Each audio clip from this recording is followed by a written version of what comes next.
तो ये international trips पे बड़ा झमेला है भाई, क्योंकि महिंद्रा वहाँ मिलती नहीं है, और अगर आपका एक बार डीपीएफ फिल्टर चोक हो गया और इंजन लाइट आ गई तो फिर तो आप मतलब भगवान भरोसे हो या फिर महिंद्रा भरोसे हो। मेन तो पता चलना है कि हल्द्वानी से भीमताल वाले रास्ते में, और रुकूंगा भी मैं भीमताल ही, क्योंकि मैं भीमताल कभी गया नहीं। नैनीताल शायद मैं गया हुआ हूँ एक बार। बाकी यहाँ पे मिल गया अपने को वो भी भैया। कैसे हो भैया? कैसे हो? बढ़िया यार, बस जी बढ़िया एकदम। Anmol, welcome to Uttarakhand. Thank you अच्छा लगा आपको देख के। तो भैया का भी यहाँ पे जो है वो एक रिजॉर्ट, एक कॉटेज बन रहा है। ड्रीम हाउस बनना मेरा। ड्रीम हाउस, अच्छा ठीक है। तो अपने लिए बना रहे भैया, तो मैंने कहा एक बार उसका भी टूर ले आते हैं इसी रोड पे। तो यहाँ से जो है वो मेन घर की एंट्रेंस शुरू हो रही है। ये हमारा बैकयार्ड है, यहाँ पे भी सीटिंग आएगी। अच्छा, प्रॉपर सीटिंग आएगी। और यहाँ कितने बेडरूम है अभी है नीचे?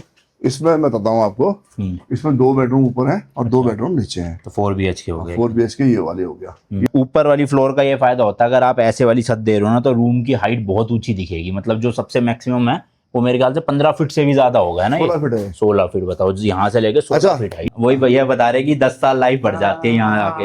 एक तो पोल्यूशन नहीं है, ठीक है, शोर शराबा नहीं है, ट्रैफिक नहीं है इधर की तरफ। पानी बिल्कुल झरने का, जो आपको पानी पिला रहे हैं हम झरने का पिला रहे हैं। और यार पहाड़ी पे अच्छे से चला के टेस्टिंग कर ली, जितनी खड़ी चढ़ाई थी सब जगह पे, स्लो फास्ट, एसी फुल करके, एसी बंद करके। तो वो वाइब्रेशन वाली तो दिक्कत इसका मतलब सोल्व कर दी है, बस अब बम्पर का इशू बचा हुआ है। तो जाते ही देते हैं भाई महिंद्रा के शोरूम पे, सर्विस सेंटर में सॉरी, और कहते हैं कि जी हमारा बम्पर नंबर चेंज कर दो, ताकि मैं वापस से फिर पीपीएफ वगैरह के लिए दे सकूं गाड़ी को। तो अपनी गाड़ी फिर रेडी रहेगी इंटरनेशनल रोड ट्रिप के लिए, और लंबे ही जाने वाले हैं इस बार। भाई लास्ट व्लॉग में आपने देखा होगा हमारी गाड़ी जो है वो अच्छे से सर्विस वगैरह होके हमारे पास आ गई थी। उनको 1-2 दिक्कतें मैंने बताई थी, उसमें से कुछ तो उन्होंने कहा सोल्व हो गई है, कुछ कहा था सोल्व हो गई है, बट आने के बाद हुई नहीं थी। मैंने आपको जैसे कि दिखाया था कि ये बम्पर वाली सोल्यूशन अभी भी नहीं हुआ, ये मिस अलाइंड भी रहता है और बार बार निकल भी रहा है। तो अब इसका सोल्यूशन तो बाद में देखेंगे। बट एक जो मेजर दिक्कत आ रही थी गाड़ी में वो थी भाई इसका जो इंजन है ना, वो इंजन या पता नहीं क्या चीज़ थी, गर्म होने के बाद या फिर जैसे एसी ज़्यादा चलाओ पहाड़ों पे तो वाइब्रेट होने लग जाती थी पूरी गाड़ी, मतलब बहुत ही गंदे लेवल की वाइब्रेट होती थी। तो ये बात मैंने उनको बता तो दी थी, और वो कह रहे कि सोल्यूशन कर भी दिया हमने, बट भाई बिना चलाए तो पता लगेगा नहीं। और बिना चलाए क्या मतलब 2-4 किलोमीटर में नहीं पता चलेगा, थोड़ा लंबा चलाना पड़ेगा, क्योंकि भाई अगली इंटरनेशनल रोड ट्रिप पे इसको ले जाने से पहले ये सब चीज़ें इंडिया में ही सॉल्व हो जाए तो ज़्यादा बढ़िया है, क्योंकि बाहर जाके फंस जाता है बंदा, ना महिंद्रा का सर्विस सेंटर मिलता है फिर वहाँ पे, समझ रहे हो आप। तो इसलिए मैंने सोचा यार यहाँ सिटी में 5-6 किलोमीटर चलाऊंगा, इतना कुछ पता चलेगा नहीं, इसको लेके थोड़ा ना लॉन्ग ट्रिप पे निकलता हूँ, भले ही 1-2 दिन के ले जाऊँ, ज़्यादा घूमूंगा नहीं, बट गाड़ी चल जाएगी अपनी इतनी। तो इसलिए मैं ले जा रहा हूँ भाई इसको उत्तराखंड। यहाँ से है 300 किलोमीटर, हल्द्वानी की लोकेशन लगाई है, 6 घंटे का रास्ता है। हल्द्वानी के बाद फिर काफ़ी सारे पहाड़ी इलाका शुरू हो जाता है, तो इसको कहीं पे भी ले जाऊंगा, नैनीताल या भीमताल की साइड पे। मतलब मेरे को ये है कि 400 किलोमीटर जाना, 400 आना, 700-800 किलोमीटर ये चल जाएगी ना एक बार, तो अपनी मन को तसल्ली हो जाएगी। यहाँ गाड़ी में कोई दिक्कत नहीं है, सिर्फ फिर बम्पर वाला पार्ट जो है वो चेंज करवाना होगा, और वो मैं आके करवा लूँगा। तो चलो भाई यहाँ से निकलते हैं फटाफट से, आज जाएंगे और कोशिश करूंगा कल रात तक वापस आ जाऊँ, मतलब एक ही नाइट का स्टे करूँ खाली, ज़्यादा टाइम वेस्ट करना नहीं। लेट्स गो जी, लेट्स गो, जर्नी शुरू करते हैं। आई होप जो वाइब्रेशन की दिक्कत है वो ना आए, और ब्रेकिंग की भी थोड़ी सी इसमें दिक्कत थी, बट ब्रेक पैड चेंज हो चुके हैं, तो आई होप वो भी सोल्व हो गई होगी। बाकी सर्विस हुई थी इसकी फुल, तो उसके अलावा कोई दिक्कत थी नहीं है सच, बस वाइब्रेशन वाला सोल्व हो चुका हो तो बढ़िया रहेगा। अभी तक फिलहाल भाई अराउंड 30 किलोमीटर गाड़ी चला ली है, अभी तक तो वाइब्रेशन का कुछ आया नहीं है सीन, बट वो ये अभी तो हम प्लेन रास्ते में है इसलिए इतना पता नहीं चल रहा, थोड़ा पहाड़ी इलाके में ही होगा। 55 लीटर के ऊपर ही आएगा भाई, 87 का रेट चल रहा है, 87.7, 80 मान लो। चलो जी, टैंक हो गया है फुल, 613 की रेंज आ गई। ये थोड़ी बहुत हो सकता है अभी बढ़ जाए, क्योंकि 9.5 की एवरेज दिखा रही है। और ये चढ़ गए भाई हम मेरठ वाले एक्सप्रेस वे पे। अब थोड़ा सा जो आगे के 100-150 किलोमीटर है वो तैडम पैड खींच जाएंगे, क्योंकि चौड़ी चौड़ी सड़क है, मस्त खींचता चलूँगा। और नॉर्थ ईस्ट रोड ट्रिप वाली सीरीज़ अगर आपने देखी है तो भाई पता ही होगा वहाँ की सड़कें कितनी ज़्यादा ख़राब थी, मतलब ऑफ रोडिंग टाइप का ही था पूरा रास्ता। तो वहाँ पे तो मतलब ना तो स्पीड मेंटेन हो पा रही थी, ना ही हाईयर आरपीएम पे गाड़ी चल पा रही थी। तो जिसकी वजह से क्या होता है ना कि जो इसका डीपीएफ फिल्टर है वो चोक होता जाता है, और जो भी पार्टिकल्स वहाँ पे बनते हैं, स्टोर होते हैं, वो बर्न नहीं हो पाते, जल नहीं पाते, जिसकी वजह से फिर वो दिक्कत आ जाती है। इंजन लाइट वाली मेरे साथ लाओस में हुआ था, और अभी तो अभिषेक के साथ जो उसकी थार रॉक्स है उसमें भी हो चुका है। तो अब इस वाले एक्सप्रेस वे पे चलाऊंगा 100-150 किलोमीटर बढ़िया स्पीड में, हाईयर आरपीएम में, तो मस्त अपना भी फिल्टर क्लियर हो जाएगा। वैसे तो जिनका ये चोक हो जाता है ना, रीजनरेशन का ऑप्शन आता है यहाँ पे, मतलब यहाँ पे एकदम आपको वार्निंग दिखाएगा, फिर आप मैनुअली रीजनरेशन कर सकते हो। बट मेजोरिटी टाइम वो रीजनरेशन का जब ऑप्शन आता है आपको पता ही नहीं चलेगा और वो निकल जाएगा। तो जब एक बार वो निकल गया फिर तो उसके बाद भाई अगर इंजन लाइट आ गई तो आपकी गाड़ी की स्पीड 20-30 पे अटक जाती है और फिर आपको OBD स्कैनर मंगवाना पड़ता है महिंद्रा वालों से, या फिर महिंद्रा वालों के पास जाना पड़ता है गाड़ी लेके, और वही उसका सोल्यूशन कर सकते हैं। और OBD भी और सॉफ्टवेयर भी सिर्फ महिंद्रा का ही लगता है, जो यूनिवर्सल वाले आते हैं बॉश वगैरह के वो नहीं चलते भाई इसमें। तो ये इंटरनेशनल ट्रिप्स पे बड़ा झमेला है भाई, क्योंकि महिंद्रा वहाँ मिलती नहीं है, और अगर आपका एक बार DPF फिल्टर चोक हो गया और इंजन लाइट आ गई तो फिर तो आप मतलब भगवान भरोसे हो या फिर महिंद्रा भरोसे हो कि महिंद्रा वाले आ जाएंगे अगर फ्लाइट पकड़ के वहाँ पे अपना पूरा लैपटॉप लेके, तो हो जाएगा। वरना तो भैया फिर गाड़ी आप शिपिंग करवा के इंडिया वापस लाओ, यही सोल्यूशन है। मेरे साथ तो लाओस में हुआ था तो सही था भाई, लाओस में महिंद्रा अवेलेबल था तो उन्होंने अपना लैपटॉप ला के कर दिया था। फिर भी मेरे 35-40 हज़ार रुपये लग गए थे, उनको फ़्लाइट से बुलाया मैंने दूसरी सिटी से, फिर खर्चा वर्चा दिया, समझ रहे हो। तो इसलिए अभी तो खैर चलो इंडिया में तो कोई इतनी बड़ी दिक्कत है नहीं इस चीज़ की। बाकी मैं हाईवे पे अभी एक्सप्रेस वे पे चलाऊँगा तो सही हो जाएगा। अभी फालतू में नीचे लिया, देखना जाम में फंस गया ना 5 मिनट के, इधर आराम से लोग निकलते हुए जा रहे थे। तो जी रामपुर पहुंच गया हूं मैं, और टाइम पता नहीं यार बहुत ज़्यादा ही लग गया आज। वैसे तो आप देखोगे गुड़गांव से हल्द्वानी मेरे ख्याल 6 घंटे लगने चाहिए मैक्स टू मैक्स, और ट्रैफिक ना हो बिल्कुल तो 5.5 घंटे। बट वो ये दिल्ली में मेरे आज बहुत ज़्यादा टाइम वेस्ट हो गया। उसके बाद वो फिर मेरठ वाले एक्सप्रेस वे से नीचे उतर गया था मैं, वहाँ भी मेरा 30-40 मिनट वेस्ट हो गए। तो अब पहुँचने का टाइम दिखा रहा है भाई 8:30 का। बताओ 12 बजे का निकला हुआ, लगभग 8:30 बजे पहुँच रहा हूँ हल्द्वानी। 8.5 घंटे का सफ़र। और अभी तो मेन जो है वो तो मेरे को भीमताल जाना है, क्योंकि पहाड़ियाँ तो वहीं पे ही है ना, वहीं टेस्टिंग करनी है गाड़ी की। हल्द्वानी तक तो प्लेन हाईवे ही है, यहाँ तो क्या ही पता चलेगा।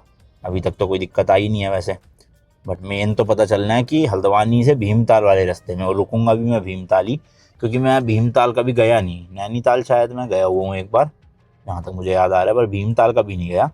तो इतना रुकने का सीन तो है नहीं भाई, क्योंकि मुझे काम भी है, कल ही निकलना है वापसी, तो इसलिए मैं रुक नहीं सकता 1-2 दिन वहाँ पे घूमने के लिए। फिर कभी आऊँगा भीमताल अच्छे से एक्सप्लोर करने। अभी तो कल आपको जो वहाँ की लेक है वही दिखा दूंगा बस, बोटिंग वोटिंग करने का भी टाइम मिलेगा नहीं, सीधा वापसी की तरफ निकलना है मुझे। अभी यहाँ से भाई 75 किलोमीटर बचा हुआ है हल्द्वानी, और रास्ता दिखा रहा है 1 घंटा 45 मिनट भाई। 75 किलोमीटर के लिए ऑलमोस्ट 2 घंटे बहुत ज़्यादा होते हैं। वही ट्रैफिक की वजह से ही होगा सीन, क्योंकि हल्द्वानी तक तो कोई पहाड़ी नहीं है, उसके बाद ही पहाड़ आएंगे। The next morning. रात को आते ही सो गए थे, इतनी तगड़ी नींद आ रही थी। और सबसे पहले तो नज़ारा देखो भाई होटल रूम से, ओए होए होए होए। जैसे कि मैंने बताया था भीमताल जो लेक है उसी के जस्ट सामने वाली प्रॉपर्टी में रुके हैं हम। तो यहाँ से पूरी लेक दिख रही है आपको, देखो मस्त है ना नज़ारा। अभी तो खैर धूप वूप निकली हुई है, रात में तो और बढ़िया लग रहा था, ये सारे घरों की लाइटें जल रही थी ना, तो अलग ही नज़ारा आ रहा था बढ़िया। एंड नीचे देखो ये खड़ी है अपनी गाड़ी यहाँ पे। बाकी जी ये रूम था अपना, एक डबल बेड लगा हुआ था, यहाँ 2 चेयर टेबल, खाना हमने यहीं से खा लिया था, मस्त है, दाल चावल रोटी और मिक्स वेज। बाकी अलमीरा लगी हुई है, ये टीवी है, इधर एक शीशा लगा हुआ है, एंड ये रहा यहाँ पे वॉशरूम, बड़ा साइज है, ठीक है। रूम का भी साइज अच्छा खासा है, लगभग 22 फुट बाय 12 फुट का रूम है। और ये नाम है भाई जगह का, मोहिनीज लेक व्यू कॉटेजेस। पहाड़ तो तैयार हो गया है, मैं अभी फटाफट तैयार होता हूँ। 9 बज रहे हैं अभी सुबह के, जल्दी उठ के आज थोड़ा मैं, और फटाफट देखते हैं आसपास थोड़ा बहुत कैसी जगह है ये, और उसके बाद फिर निकलते हैं यहाँ से। तो जी ये प्रॉपर्टी थी, नाम मैंने आपको दिखाई दिया, जैसे कि यहाँ भी आप देख सकते हो पार्किंग बाहर भी है और थोड़ी सी अंदर भी बनी हुई है 2 गाड़ी की। बाकी यहाँ पे मिल गया अपने को वो भी भैया। कैसे हो भैया? कैसे हो? बढ़िया यार, बस ही बढ़िया एकदम। Anmol welcome to Uttarakhand. Thank you, अच्छा लगा आपको देख के। तो भैया का भी यहाँ पे जो है वो एक रिजॉर्ट या कॉटेज बन रहा है, ड्रीम हाउस बन रहा है, ड्रीम हाउस। ठीक है, तो अपने लिए बना रहे भैया, तो मैंने कहा एक बार उसका भी टूर ले आते हैं इसी रोड पे। कुछ नहीं करेगा, कुछ नहीं करेगा बेटा। चलो आओ चलते हैं फटाफट। ये देखो भाई अभी हम एक व्यू पॉइंट पे आए हैं, यहाँ से लेक कितनी परफेक्ट दिख रही है। एंड लेक के बीचों बीच ना भाई एक ये आइलैंड है, यहाँ पे बेसिकली एक कैफे एक्वेरियम वगैरह है मज़ेदार सा, तो बोट से जाते हैं वहाँ पे भाई। और यहाँ देखोगे ना भाई अब हर जगह एयरबीएनबीज बना ली है, और ये देखो एयरबीएनबी, उधर एयरबीएनबी, ये नया एयरबीएनबी, रिजॉर्ट टाइप के सारे। तो बढ़िया जगह है यार, मतलब आप फैमिली के साथ आके टाइम स्पेंड कर सकते हो यहाँ पे आराम से ना, एयरबीएनबी बुक करके पूरा किचन विचन सब मिल जाएगा। तो ऐसी अभी 1-2 एयरबीएनबी देख रहे हैं, फिर जो भैया का ड्रीम हाउस बन रहा है उसका भी आपको थोड़ा सा टूर दूंगा, प्लस ड्रोन भी लेकर आया हूँ, ड्रोन व्यू भी दिखाऊंगा आपको पूरा। तो यहाँ पे है कि शांति कुंज, और भैया बता रहे हैं गुड़गांव के ही है कोई, है ना जिनका है ना ये? मैडम मतलब गुड़गांव से ही है। हाँ जी, गुड़गांव से है ना मैम? गुड़गांव से ही है। तो चलो देखते हैं भाई कैसा बना रखा है इन्होंने। ये भी एयरबीएनबी पर्पज से ही है। होटल रूम्स है या ये वो है अपना कॉटेज है। कॉटेज, मतलब किचन विचन मिलेगा ना सब? देखते हैं। इसका जो उसकी मेन एंट्रेंस है वो नीचे से है। अच्छा। फिलहाल हम ऊपर से आ गए हैं इसे। ओके, तो ये सबसे ऊपर वाली फ्लोर है, इसलिए इसकी छत ऐसे स्लैंड मिलेगी आपको वुडन टेक्सचर में। और सही बताओ ना, वुडन का ही मजा है। पहाड़ों पे तो वुडन का ही है। तो आपको मजा ही नहीं आएगा। सही बात है, सीमेंटेड तो अपने गुड़गांव में ही मिल जाते हैं। सबसे मेन क्या है कि क्लाइमेट को कंट्रोल करती है। गर्मियों में ठंडा रहता है, ठंड में गर्मी रहती है इससे। और इसके ऊपर टीन रहता है ना? हाँ, इसके ऊपर टीन रहता है। पहले इस पे एक इंसुलेशन शीट्स आती हैं। अच्छा, वो सिल्वर कलर की जो इसके ऊपर बिछाई जाएगी, उसके बाद जाके ये होगा। ये इनका वॉशरूम हो गया। सही साइज निकाल रखे हैं, लगभग ये 4x8 का वॉशरूम बना रखे हैं। बढ़िया, सही है। ठीक है। तो कितने रूम है इस प्रॉपर्टी में? ऐसे 3 रूम। तो पूरा मतलब कॉटेज के उसमें ही चढ़ाया हुआ है, खुद रहने के लिए कुछ नहीं बनाया हुआ? ऐसा होता है ना, जैसे आप आ गए तो आप अपना रहो, बाकी टाइम खाली रहेगा तो आप इसको लगाओ ना, यूज करो, लोग आएंगे तो अच्छा लगेगा ना। समझिए। मेन तो है भाई देखो बालकनी और व्यू। अब क्योंकि ये लेक व्यू वाली प्रॉपर्टी है, बिल्कुल सामने लेक दिखती है आपको, तो इन्हीं प्रॉपर्टीज की ज्यादा डिमांड रहती है। आपका भी लेक व्यू ही है ना पूरा? तो मतलब ज़्यादातर लोग जो आते हैं यहाँ पे वो प्रेफर करते हैं कि उनको लेक व्यू वाला ही जो है रूम मिल जाए, बालकनी मिल जाए, क्योंकि यहाँ से नज़ारे आप देखो ना कितने मस्त लग रहे हैं अलग से ही। तो 2 रूम यहाँ है, एक नीचे है। ये कितने नाली में बना हुआ है यार? मुझे एग्जैक्ट नहीं पता, मैं पूछता हूँ। कितने नाली में बेटा? 1-1.5 नाली में बना हुआ है बस। लेकिन मैम ने ना बहुत ही खूबसूरत बनाया, अच्छा बनाया। बढ़िया है लुक। ये डिपेंड करता है अपने टेस्ट पे, आपका टेस्ट कैसा है। सही बात है। तो ये आ गया भाई हम नीचे वाली फ्लोर पे। ये 3rd बेडरूम यहाँ का। अच्छा, व्यू यहाँ से भी आ ही रहा है, सबसे व्यू आएगा। बड़ी बड़ी बालकनी बना रखी है काफी। अभी ये रोड ना पूरी मेटल हो जाएगी पूरी। अच्छा, पूरी रोड मेटल कर देंगे। यहाँ से रास्ता होगा, ये नीचे मिल जाती है रोड। तो अब ये तो बंद ही हो रही है रोड, है ना यहाँ के? अच्छा, मुड़ रही है। ठीक है। तो जैसे कि बताया 2.5 नाली में है, तो जो बचा हुआ लैंड एरिया इन्होंने ऐसा गार्डन टाइप बना रखा है यहाँ बोन फायर वगैरह करने के लिए। बढ़िया। तो पहाड़ों पे क्या है, यहाँ पे नाली का सिस्टम चलता है। एक नाली में अराउंड अपने 240 गज होते हैं, या 2100 स्क्वायर फीट ना? 2160 स्क्वायर फीट, जो अपने मतलब दिल्ली गुड़गांव के हिसाब से देखोगे। छोटा सा रेस्टोरेंट क्या होता है? आप यहाँ पे डाइनिंग ही हो गया। हाँ, तो यहाँ 2 टेबल लगे हुए हैं और रिसेप्शन।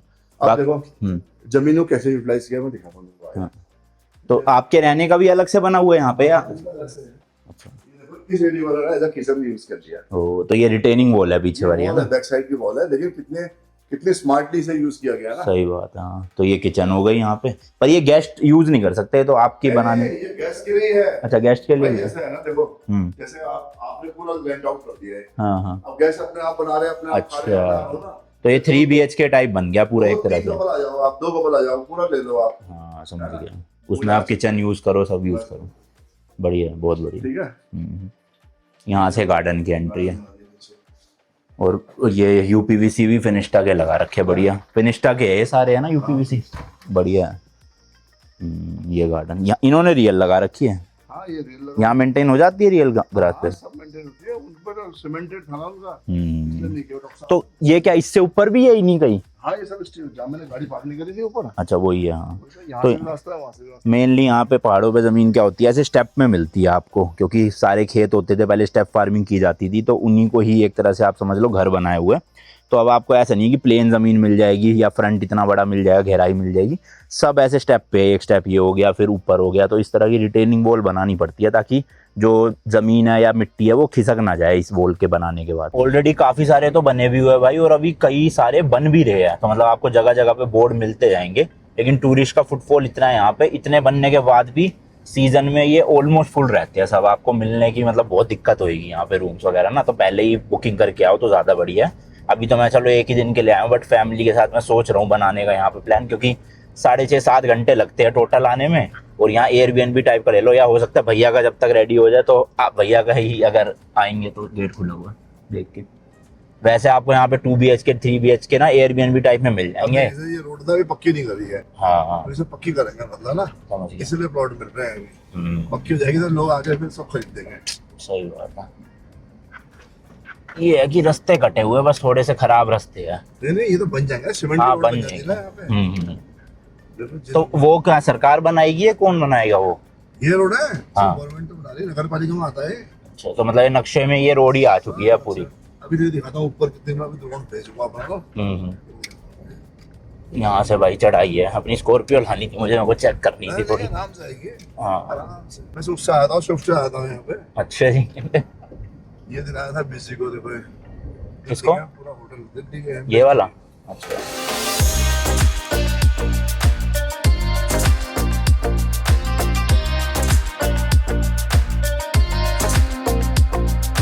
लो जी, पहुंच गए हैं भैया के ड्रीम हाउस पे। तो यहाँ से टूर देना शुरू करते हैं। सबसे पहले तो भाई पार्किंग ही बना रखी है, 4-5 गाड़ियाँ आराम से लग सकती है यहाँ पार्किंग में। और उसके बाद ये है जो एंट्रेंस। आ जाओ भैया आगे थोड़ा सा। तो कितने नाली में अपना ये वाला? भाई अपना तो जो है 4 नाली के आसपास है। टोटल 4 नाली है, मतलब 1000 गज ही हो गया मोटा मोटा। ये वाला पार्किंग दिया है, हम्म ये पूरा स्पेस ना। अभी तो रॉ मटेरियल रखा है इस पे, तो बाद में ये वाला हमारा कार पार्किंग आ जाएगा पूरा। सही है, मतलब 5 गाड़ियाँ तो बहुत आराम से आ जाएगी इस पे आ जाएंगे, ऐसे ही उधर भी बनेगा इस साइड भी। चलो ठीक है, ये स्टेज अभी तो काम ही चल रहा। तो कितना 2 मंजिल बना है ना? हाँ 2 फ्लोर बनाया मैंने। तो अच्छा, ये एरिया भी पार्किंग कह रहे हो आप? हाँ ये वाला पार्किंग तो है, यहाँ भी 4-5 गाड़ी आ सकती है और 20 से एंट्री हो गई। ऐसे ऐसे उठेगा ये। समझ गया। ये वाला पार्किंग बन ठीक जाएगा। है, तो यहाँ से जो है वो मेन घर की एंट्रेंस शुरू हो रही है ये हमारा बैकयार्ड है, हम्म यहाँ पे भी सीटिंग आएगी, अच्छा। प्रॉपर सीटिंग आएगी। और यहाँ कितने बेडरूम है अभी है नीचे? इसमें मैं बताता हूँ आपको, इसमें 2 बेडरूम ऊपर है और 2 बेडरूम नीचे हैं। तो 4 BHK हो गए। 4 BHK ये वाले हो गया। ये स्टेयरकेस के ऊपर ये वुडन बनेगी सब? ये अभी वुडन बन जाएगी। इस पे वो आएगा ना, वुड भी आएगा। वुड प्लैंक्स आएंगे। हाँ अभी आजकल ये फ्लोरिंग चल रहा है, काम चल रहा है यहाँ पे, तो टाइल्स लग रही हैं। तो एक बेडरूम ये रहा, ये वाला बेडरूम आएगा। टाइल्स का काम चल रहा है ना। हाँ। मतलब हर रूम से व्यू है यहाँ से, हर रूम से। आप जिस रूम पे भी जाओगे यहाँ से देखो पूरा व्यू मिलेगा आपको। हाँ, ये विंडो भी बड़ी बड़ी छोड़ी है सारी काफी, है ना? विंडोज इसमें ग्लास आ जाएगा पूरा। सही है। पीछे ये window आ वॉशरूम गया, हो गया window। इसका। वॉशरूम से भी व्यू? हाँ वॉशरूम से व्यू, हर वॉशरूम से व्यू मिलेगा आपको। चलो आगे चलो। ये लिविंग एरिया है?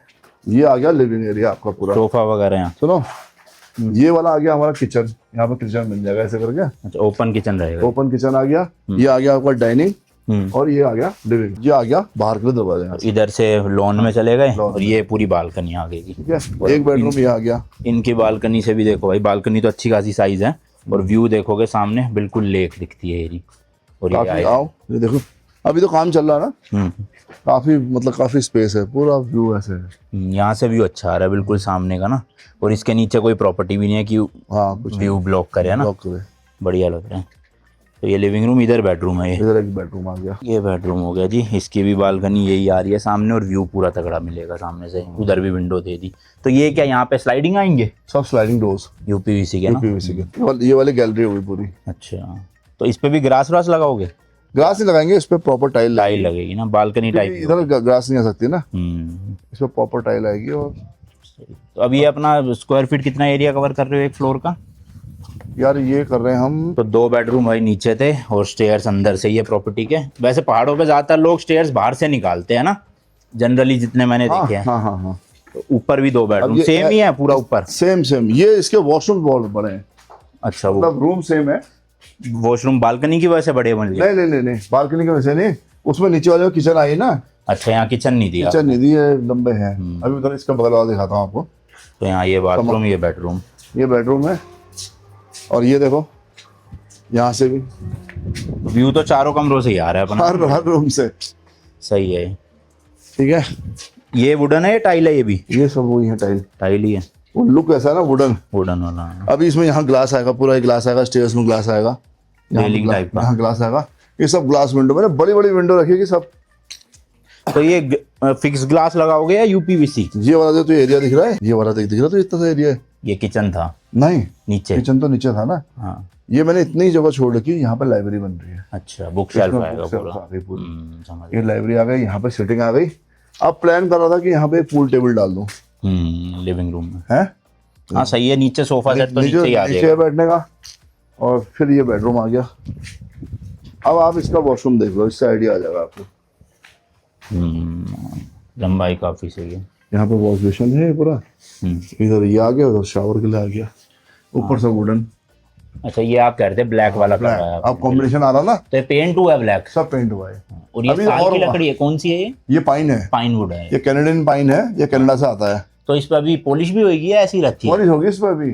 तो शाइन मारेगी फिर, है ना? सेम साइन मारेगी ये कनाडा से और बाहर से आता है, मतलब इम्पोर्टेड न्यूजीलैंड से आता है। ऊपर वाली फ्लोर का ये फायदा होता है, अगर आप ऐसे वाली छत दे रहे हो ना तो रूम की हाइट बहुत ऊंची दिखेगी, मतलब जो सबसे मैक्सिमम है वो मेरे ख्याल से 15 फीट से भी ज्यादा होगा, है ना? 16 फीट है। 16 फीट, बताओ, यहाँ से लेके 16 अच्छा, फीट हाइट। मजे की बात, इस पे एक बेनिफिट है, इस पे हम एटिक बना सकते हैं ऊपर, हाँ, जो एक बच्चों को बेड सोने भी होता है ना, एक ऊपर बेड रख ऊपर सकते डाल हैं। सकते हैं। हाँ, सही बात है। इसलिए- ऊपर के लिए विंडो भी दे रखी और है वो आपने। विंडो है, काफी अच्छा व्यू दिखेगा वहां से। तो ये मेटल का फ्रेम आ जाएगा अंदर। हाँ, ये चाहे आप वुडन बनाओ चाहे मेटल से बनाओ, दोनों से हो सकता है। तो ये है कि जैसे अगर 2 बड़े लोग और 2 बच्चे हैं तो बड़े नीचे सो गए, बच्चे एटिक में ऊपर ऊपर चले चले गए, एटिक खूबसूरत लगता है ना एटिक, गए। तो ये स्पेस का यूज हो जाएगा, और अब भाई पहाड़ी ये देखो। इलाकों में वैसे एटिक अच्छा रहता है काफी। व्यू देखो, ये सही छोड़ रखा आपने कि ये भी पूरा बड़ा बड़ा एरिया, ये भी सब बड़ा, बड़ा बड़ा, मतलब सीमेंटेड कम है और ओपन ज्यादा ओपन है। ज्यादा ही।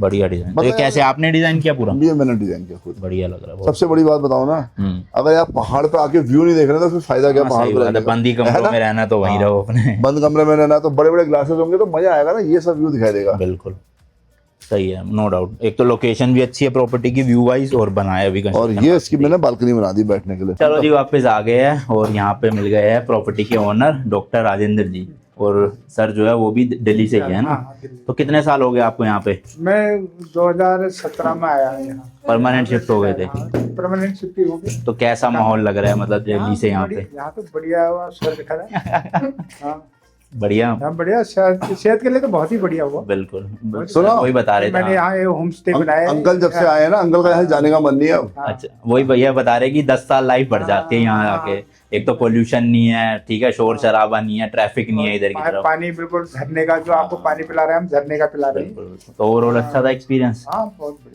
चलो जी, ब्रेकफास्ट करते हैं। आलू के परांठे, अचार और दही और आ रही है, फिर उसके बाद निकलेंगे। अभी आएंगे आराम से 2-3 दिन के लिए, फिर रुक के जाएंगे। बिल्कुल बिल्कुल मस्त हो गए। फिर आराम से घर वालों को लेकर आएंगे 2-3 दिन। अब तो इतनी प्रॉपर्टीज है यहाँ पे, देख भी लिया आसपास, तो बुकिंग करके बढ़िया हो जाएगा ना सीन। आने से पहले खाली फोन कर देना, ठीक है, बस फोन करते ही तुम्हारा इंतजाम हो जाएगा सारा। डन है। ठीक। हमारी बन गई तो वेल एंड गुड, हाँ, 3-4 महीने तो आप भी कह रहे हो जाएगी रेडी, है ना? चलो, फिर तो घर ही है समझो। बिल्कुल। चलो जी, चेकआउट कर लिया है, लेट हो गए काफ़ी ऐसे ही घूमने में, आसपास 1:30 बज चुका है। अब चलते हैं यहाँ से, हल्द्वानी की तरफ निकलेंगे। चलो जी, गुड़गांव निकलने का टाइम आ गया है। ठीक है भैया, थैंक यू सो मच घुमाने के लिए, मज़ा आया काफ़ी। अच्छा लगा आप आए, बहुत अच्छा। आप आओ गुड़गांव तो बताना, मिलते हैं, है ना? डन है। चलो जी। और यार पहाड़ी पे अच्छे से चला के टेस्टिंग कर ली, जितनी खड़ी चढ़ाई थी सब जगह पे, स्लो फास्ट, एसी फुल करके, एसी बंद करके। तो वो वाइब्रेशन वाली तो दिक्कत इसका मतलब सोल्व कर दी है, बस अब बम्पर का इशू बचा हुआ है। तो जाते ही देते हैं भाई मंदिरा के शोरूम पे, सर्विस सेंटर में सॉरी, और कहते हैं कि जी हमारा बम्पर नंबर चेंज कर दो, ताकि मैं वापस से फिर PPF वगैरह के लिए दे सकूँ गाड़ी को।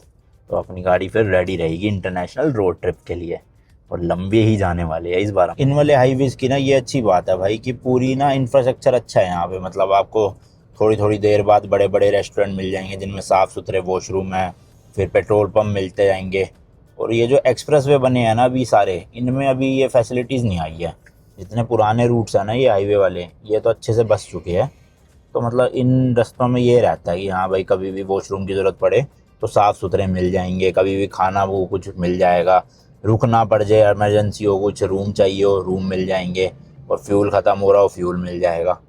तो अच्छी चीज़ है ये। और एवरेज देखो भाई, आज क्या क्रेज़ी निकाल रहा हूँ मैं, 11.5 किलोमीटर पर लीटर की। वैसे तो मैं 9:30-10 तक ही जाती है मेरी स्कॉर्पियन, बट आज भाई मस्त चल रही है, ट्रैफिक ट्रूफिक है नहीं इतना, तो 11.5 की रेंज निकल गई। जब से इलेक्ट्रिक गाड़ी ली है ना भाई, रेंज निकालने की आदत पड़ गई है। तो मैं इस गाड़ी को भी थोड़ा ढंग से, मतलब प्यार से तो नहीं कह सकते, चलाता तो 100-110 पे ही हूँ, बट वैसे पंजा एकदम दबाए नहीं रखता। मेरे को वो ट्रिक पता चल गई है अच्छी एवरेज निकालने की इलेक्ट्रिक कार की वजह से। अब देखो यहाँ पे भी भाई कितना कुछ है खाने पीने का। राइट साइड में ये हल्दीराम आ गया, उधर आगे मैकडोनल्ड्स है, लेफ्ट में KFC भी है भाई, मन्नत रेस्टोरेंट है, मन्नत हवेली।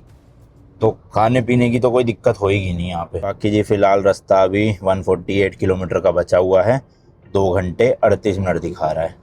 वही दिल्ली में टाइम लगने वाला है, दिल्ली के जो 30-40 किलोमीटर है ना उसमें 1-1.5 घंटा लगेगा। उससे पहले के किलोमीटर तो तैडम पैड खींची जाएंगे, हाईवे है क्योंकि। चलो जी चलो, पहुंच गए हैं गुड़गांव हम वापस। अराउंड 10:30 बज गए भाई पहुंचते पहुंचते। और अच्छी खबर ये है कि गाड़ी ने कहीं पे भी थोड़ी देर के लिए भी वाइब्रेट नहीं किया। इतनी लगातार चलाने के बाद, पहाड़ों पे चलाने के बाद, हाईवे पे चलाने के बाद, ट्रैफिक में चलाने के बाद हर चीज में टेस्टिंग हो गई है, तो वाइब्रेशन की कोई दिक्कत नहीं है, बढ़िया चीज है भाई। खत्म करते हैं यार इस वाली वीडियो को, मिलता हूँ नेक्स्ट व्लॉग में। Till then goodbye and as always तीखे रास्तों पे नहीं पड़ना पड़ता।